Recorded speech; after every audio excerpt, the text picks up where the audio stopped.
বরিশালকে ১৬৯ রানে লক্ষ্য দিয়েছে দুর্বার রাজশাহী। বিপিএলের প্রথম দিন মুখোমুখি হয়েছিল দুই দল।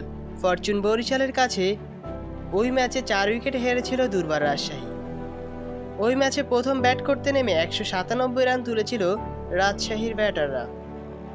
সিলেট পর্বের প্রথম দিন আবারও এই দুই দল মুখোমুখি। এবার রাজশাহীর ব্যাটাররা খুব বেশি রান তুলতে পারল না। টস হেরে ব্যাট করতে নেমে বরিশালের বোলারদের নিয়ন্ত্রিত বোলিংয়ের সামনে মাত্র ১৬৮ রান সংগ্রহ করতে সক্ষম হয়। মোহাম্মদ হারিস ও জিসান আলমের উদ্বোধনী জুটি ৩০ রানের। ১৬ বলে ২২ রান করে আউট হয়ে যান পাকিস্তানি ব্যাটার হারিস। জিসান আলম একটু ঝড় তুলছিলেন।